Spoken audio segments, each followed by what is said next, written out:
नमस्कार, बार 24 में आपका स्वागत है। मैं हूं आपके साथ महिमा सिंह कंवर। खबरों की शुरुआत करेंगे। देश में 157 नए नर्सिंग कॉलेज बनाएगी सरकार। केंद्रीय कैबिनेट ने दी नर्सिंग कॉलेजेस की स्थापना की मंजूरी, जिनकी कुल लागत है 1570 करोड़। ये पहले से स्थापित मेडिकल कॉलेजेस के पास ही बनेंगे। इनसे हर साल लगभग 15,700 नए नर्सिंग ग्रेजुएट्स तैयार होंगे।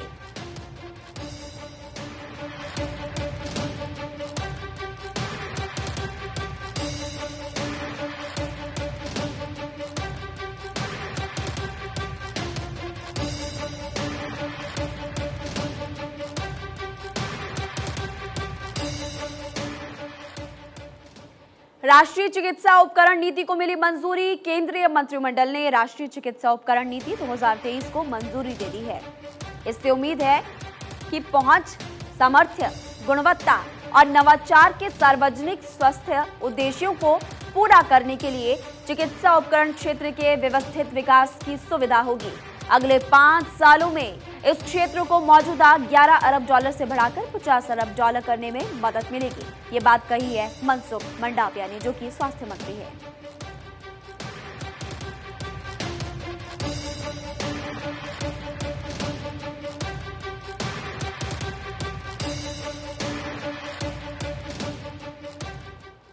खबर कर्नाटक से। कर्नाटक विधानसभा चुनाव में चुनाव प्रचार काफी तेज हो चुका है। राजनीतिक दलों ने रैलियों और रोड शो का आयोजन किया। बात करें भाजपा और कांग्रेस की, तो बीजेपी और कांग्रेस के कई राजनीतिक दिग्गजों ने रैलियां और रोड शो के लिए राज्य का दौरा किया। कांग्रेस 1985 से चली आ रही सत्ता विरोधी लहर की ओर फिलहाल देख रही है। सत्तारूढ़ बीजेपी को उम्मीद है कि प्रधानमंत्री मोदी की लोकप्रियता और विकास कार्यों से मदद मिलेगी।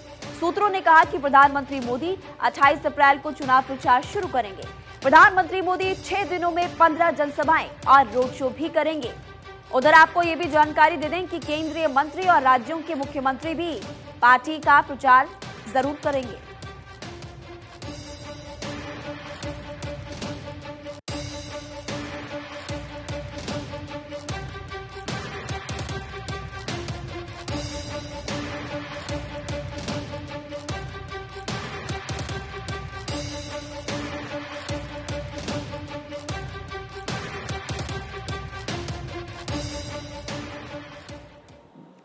चार फीसदी मुस्लिम कोटा 9 मई तक खत्म नहीं होगा। जी हां, सुप्रीम कोर्ट में बोली कर्नाटक सरकार। मुसलमानों के लिए 4% कोटा खत्म करने के फैसले को अगले आदेश तक लागू नहीं किया जाएगा। तब तक राज्य में पहले की तरह ही कोटा व्यवस्था बनी रहेगी। यह आश्वासन सरकार की ओर से सॉलिसिटर जनरल तुषार मेहता ने दिया है।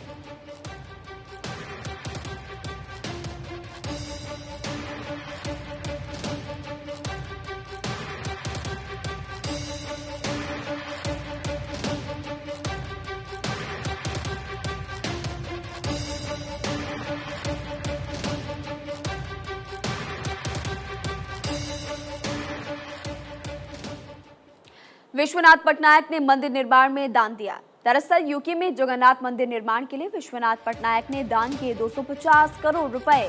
भारतीय मूल के अरबपति हैं विश्वनाथ पटनायक। विश्वनाथ पटनायक ने मंदिर निर्माण पर काम कर रहे ब्रिटिश चैरिटी को राशि देने की बात कही है। मंदिर का पहला चरण अगले साल के अंत तक पूरा होने की उम्मीद।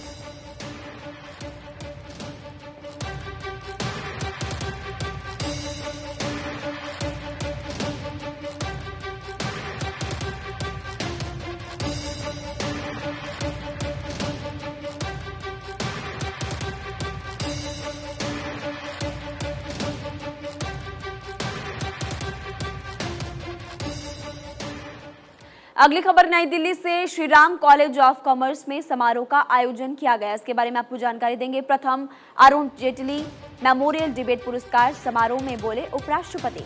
जेटली के साथ अपने लंबे जुड़ाव को याद करते हुए धनखड़ ने कहा, अरुण जेटली एक बड़े दिल वाले नेता थे। हमेशा दूसरों के दृष्टिकोण का सम्मान करते थे। राज्यसभा के सभापति के रूप में रोज याद आते हैं जेटली।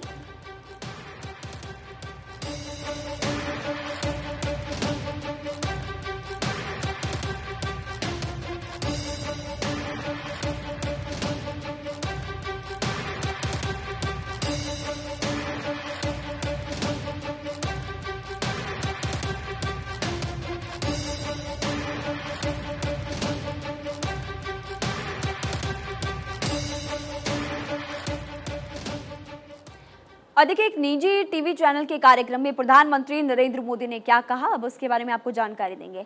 उन्होंने कहा कि आज हमारी डिजिटल इंडिया की चर्चा पूरी दुनिया में हो रही है।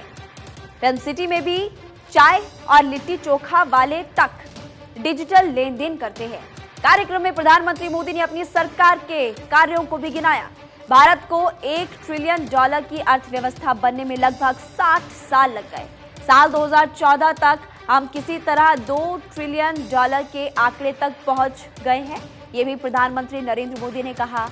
उन्होंने आगे कहा कि हालांकि 9 साल पूरे करने के बाद हमारी अर्थव्यवस्था $3.5 ट्रिलियन तक पहुंच गई है।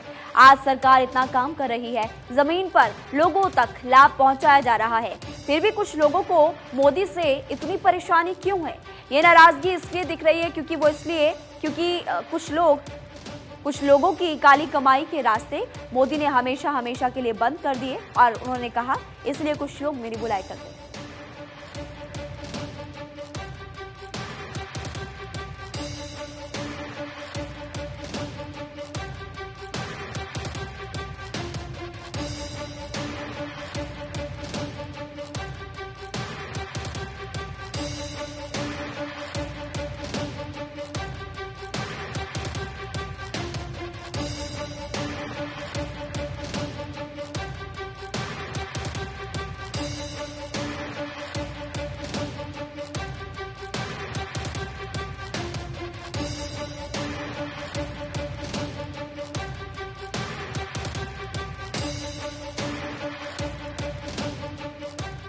और चलिए अब खबर महाराष्ट्र, या फिर यूं कहे कि महाराष्ट्र की सियासी हलचल से जुड़ी हुई। महाराष्ट्र में सियासी हलचल के बीच सीएम शिंदे ने लगाया एनसीपी चीफ को फोन।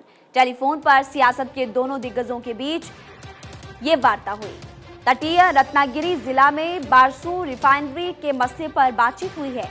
इससे पहले शरद पवार ने कहा था कि राज्य सरकार को रिफाइनरी परियोजना का विरोध कर रहे गांव वालों से बात करनी चाहिए। मुंबई से लगभग 400 किलोमीटर दूर इस जिले की राजापुरा तहसील में बारसू गांव के लोग प्रोजेक्ट का विरोध कर रहे हैं, जबकि महा विकास अघाड़ी गठबंधन में एनसीपी की सहयोगी शिवसेना और कांग्रेस उनका समर्थन कर रही है। राउत की टिप्पणी पर कहा कि अगर संजय राउत ये कह रहे हैं तो वो एक पत्रकार है, मीडिया हमसे ज्यादा जानता है, मैं नहीं जानता। अजित पवार के सीएम वाले पोस्टर पर कहा कि अजित पवार ने खुद अपने समर्थकों से कहा था कि वो ऐसा ना करें।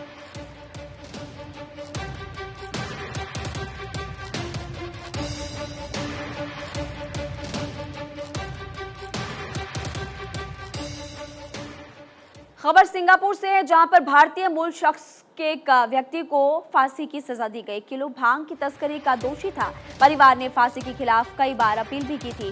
सिंगापुर के चांगी जेल परिसर में फांसी दी गई है। दंगा राजू का परिवार सिंगापुर राष्ट्रपति से क्षमा करने की अपील कर रहा था। परिवार की अपील पर फिलहाल कोई विचार नहीं किया गया था और उसके बाद सजा दी गई।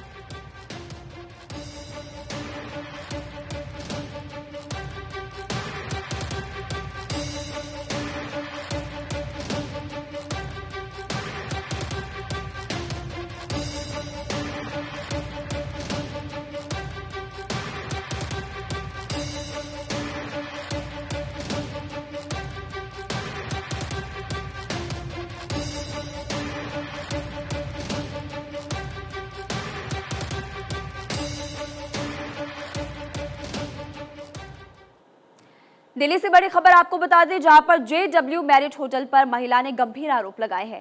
महिला ने कहा कि खराब सर्विस की शिकायत पर बंधक बनाया गया। कर्मचारियों ने घंटों तक महिला को बंधक बनाया। आरोप को मानने से होटल इनकार कर रहा है।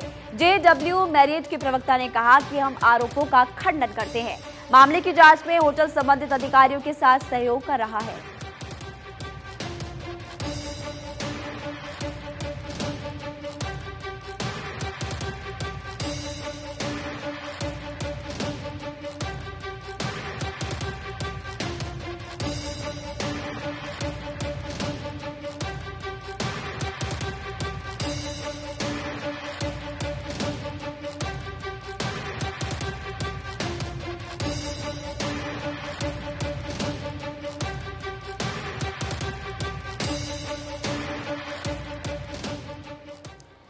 वेतन ढांचे में बदलाव से नाराज एयर इंडिया के कर्मचारी। पायलट्स ने रतन टाटा से की मामले में दखल देने की अपील। एयर इंडिया के पायलट्स ने रतन टाटा को लिखा पत्र। ह्यूमन रिसोर्सेज विभाग पायलट्स की चिंताओं की अनदेखी कर रहा है। उनके साथ सम्मान के साथ व्यवहार नहीं किया जा रहा।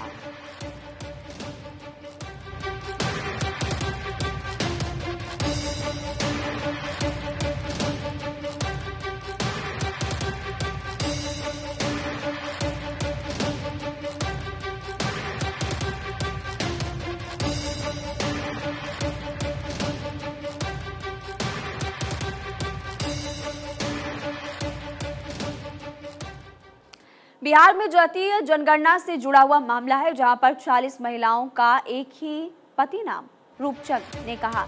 जातीय जनगणना करने वालों के होश उड़ गए। रूपचंद कोई इंसान नहीं, रूपचंद यानी रुपया। महिलाएं रुपया यानी रूपचंद को मानती है अपना पति।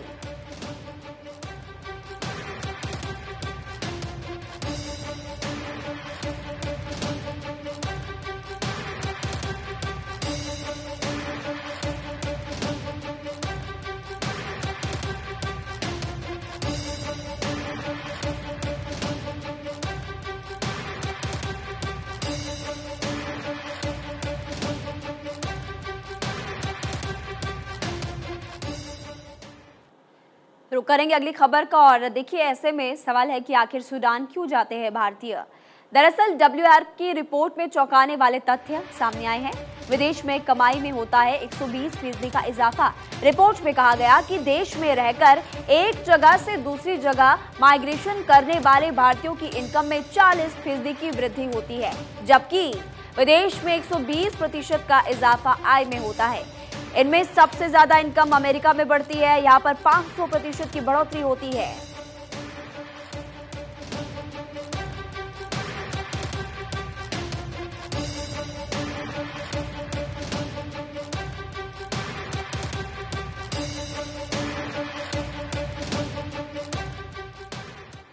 AI की मदद से नए ग्रह की खोज हुई है। दरअसल वैज्ञानिकों ने AI की मदद से सौर मंडल के बाहर अज्ञात ग्रह का पता लगाया।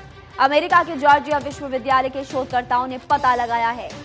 दरअसल ये भी आपको जानकारी दे दें कि गैस प्रोटोप्लेनेटरी डिस्क को लेकर एक एक्सोप्लेनेट की मौजूदगी को सही ढंग से निर्धारित करने में मदद मिली है। शोधकर्ताओं ने कहा कि AI का इस्तेमाल विश्लेषण की सटीकता का विस्तार करने में हुआ। इसके साथ ही उनके समय को कुशलतापूर्वक कम करके वैज्ञानिकों के काम में AI मदद कर सकता है।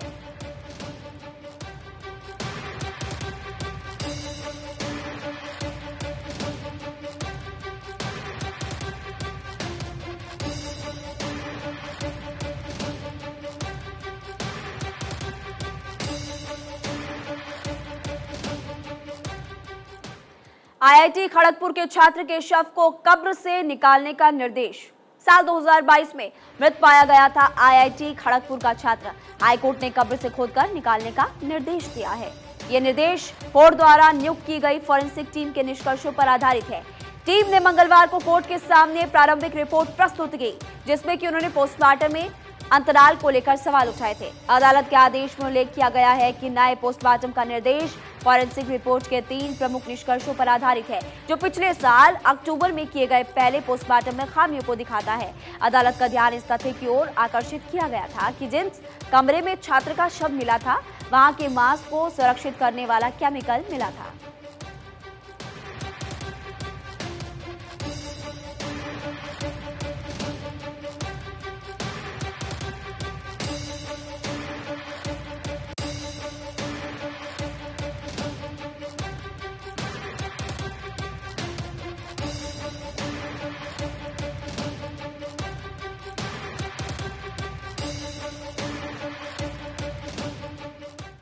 मोदी सरनेम को लेकर राहुल की टिप्पणी का मामला। गुजरात हाईकोर्ट ने आपको बता दें, गुजरात हाईकोर्ट की जज ने राहुल की याचिका पर सुनवाई से खुद को अलग कर दिया। राहुल गांधी के वकील ने जज गीता गोपी के सामने तत्काल सुनवाई की मांग की थी। याचिका पर संक्षिप्त सुनवाई के बाद जज ने कहा, मेरे सामने नहीं। जज द्वारा सुनवाई से अलग किए जाने पर शुरू हुई सियासत। मोदी सरनेम पर विवादित टिप्पणी करने पर राहुल को सजा मिली है। जस्टिस गीता गोपी मूल रूप से गुजरात की रहने वाली है। 24 मार्च 1966 को गुजरात के नवसारी में जन्मी जस्टिस गीता गोपी कॉमर्स में ग्रेजुएट हैं। उन्होंने सूरत के मशहूर सर केपी कॉलेज से ग्रेजुएशन किया।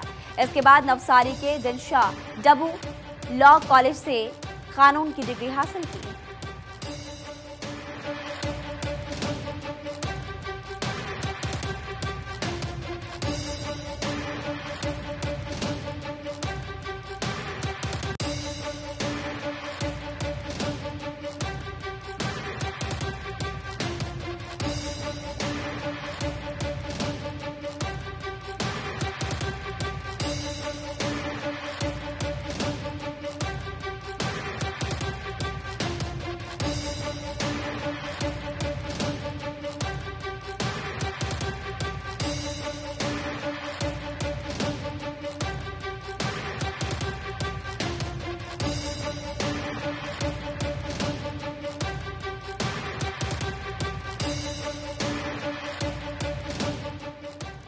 अगले महीने विपक्ष को लेकर कांग्रेस की बड़ी बैठक। बेहद दिलचस्प होगी कांग्रेस की विपक्षी बैठक।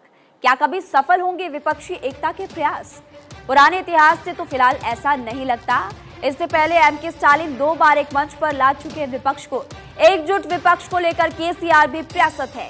नीतीश भी दिल्ली में मिले कांग्रेस, आम आदमी पार्टी और वामपंथियों से।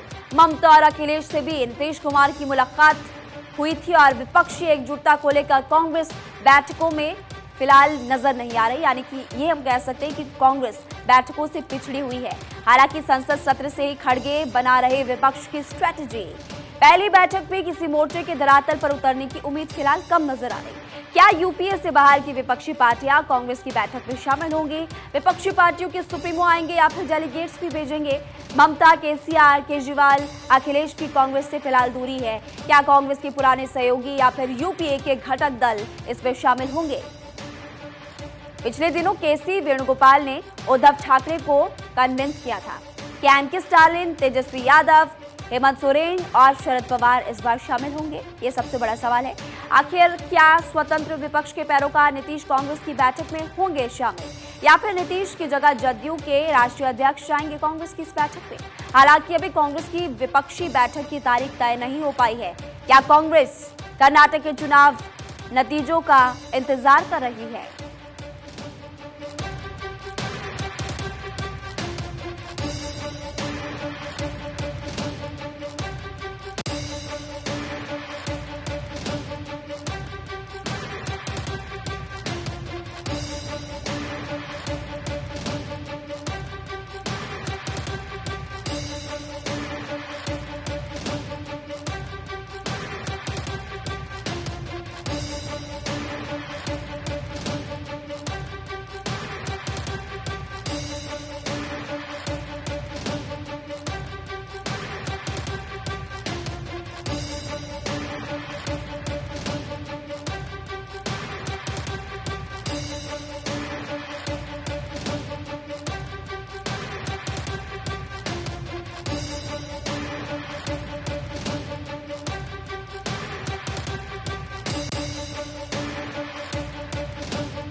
अब महाराष्ट्र में क्या कहानी होगी? करीब 3-4 महीने से भाजपाइयों का सोशल मीडिया पर दावा है। बिहार में महाराष्ट्र की तर्ज पर सरकार का दावा, जदयू को तोड़कर भाजपा के साथ नई सरकार का दावा है। लेकिन बिहार से पहले महाराष्ट्र में सियासी तूफान से पहले की शांति, शिवसेना के 16 विधायकों की सदस्यता को लेकर संशय है। फिर भी शिवसेना के पास बहुमत का आंकड़ा है। आखिर क्यों एनसीपी नेता अजित पवार को साध रही है भाजपा, यानी कि भारतीय जनता पार्टी? क्यों संजय राउत 15-20 दिनों में सरकार गिरने का दावा कर रहे हैं? क्या महाराष्ट्र में कोई और कहानी लिखी जा रही है? महाराष्ट्र की सरकार को लेकर भाजपा पर नहीं है कोई संकट। क्या भाजपा ने भांप ली बीएमसी चुनाव में शिंदे की उपयोगिता? क्या उद्धव और एनसीपी को साथ कर होगा कोई नया गठबंधन?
भाजपा का काम मायावती कर रही।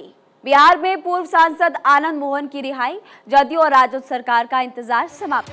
राज्य सरकार के जेल मैनुअल में बदलाव का विरोध नहीं। भाजपा सहित कोई भी पार्टी इसका विरोध नहीं कर रही। आनंद मोहन राजपूत समाज के सबसे बड़े नेताओं में से एक है। सभी को अगली जातियों का वोट बैंक खराब होने का अंदेशा है। भाजपा के बजाय मायावती ने नीतीश पर निशाना साधा। दलित विरोधी के आरोप लगाकर रिहाई का विरोध किया। दलित मतदाता के नीतीश से नाराज होने की भी उम्मीद है। हालांकि अति पिछड़ा और साथ ही महादलित रहे नीतीश के कोर वोटर्स।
कर्नाटक चुनाव के कारण श्रीनिवास की मुश्किल। यूथ कांग्रेस के राष्ट्रीय अध्यक्ष श्रीनिवास बीवी की मुश्किलें बढ़ सकती है। असम में अंकिता दत्ता की शिकायत पर श्रीनिवास पर एफआईआर, यौन दुर्व्यवहार सहित कई तरह के आरोप लगाए। अंकित के आरोप के बाद श्रीनिवास को यूथ कांग्रेस से हटाया गया। 2 मई को 11 बजे से पहले दसपुर पुलिस में हाजिर होने का नोटिस भेजा। जानकार सूत्रों ने संकेत दिए हैं कि श्रीनिवास के प्रचार से कांग्रेस को फायदा होने के संकेत है। कुछ दिन पहले हिमंता ने मांग उठाई थी कांग्रेस से इस मामले में कार्रवाई करे, नहीं तो पुलिस करेगी। क्या शिकायत का मकसद श्रीनिवास को यूथ कांग्रेस से हटाना था?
कर्नाटक चुनाव में भाजपा संघ ने झोंके दल बल। कर्नाटक चुनाव प्रचार में संघ की अहम भूमिका। भाजपा की मशीनरी और संघ का पूरा दमखम। दक्षिण में कर्नाटक भाजपा शासित इकलौता राज्य। कर्नाटक की सभी 224 सीटों पर आरएसएस का फोकस। सभी 224 सीटों पर प्रचार में लगे हैं आरएसएस के विस्तारक। भाजपा और आरएसएस ने बीएल संतोष पर जताया भरोसा। कर्नाटक में टिकट वितरण में बीएल संतोष की महत्वपूर्ण भूमिका रही। कर्नाटक चुनाव से तय होगी तेलंगाना केरल की दशा और दिशा। क्या तेलंगाना केरल में भाजपा और आरएसएस रहेंगे प्रभावी?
राजनाथ सिंह चीन के रक्षा मंत्री से करेंगे मुलाकात। रक्षा मंत्री राजनाथ सिंह गलवान गतिरोध के बाद पहली बार चीनी रक्षा मंत्री से बात करेंगे, मुलाकात करेंगे। दरअसल एलएसी पर जारी तनातनी के बीच चीन के रक्षा मंत्री भारत दौरे पर आ रहे हैं। शी जिनपिंग के करीबी चीनी रक्षा मंत्री ली शैंगफू एससीओ डिफेंस मिनिस्ट्री की बैठक में हिस्सा लेने के लिए भारत आ रहे हैं। इस दौरान चीनी रक्षा मंत्री ली की रक्षा मंत्री राजनाथ सिंह के साथ मुलाकात होने वाली है। चीनी रक्षा मंत्री ली की यात्रा को लेकर चीनी रक्षा मंत्रालय ने बयान भी जारी कर दिया। कहा कि जनरल ली सम्मेलन को संबोधित करेंगे और संबंधित देशों के प्रतिनिधि मंडलों के प्रमुखों से भी मुलाकात करेंगे। वहीं पर एलएसी पर जारी तनाव को लेकर रक्षा मंत्री राजनाथ सिंह और जनरल ली से द्विपक्षीय वार्ता भी करने वाले हैं। सैन्य गतिरोध खत्म करने के लिए राजनाथ सिंह और जनरल ली कूटनीतिक वार्ता की प्रगति पर चर्चा करेंगे।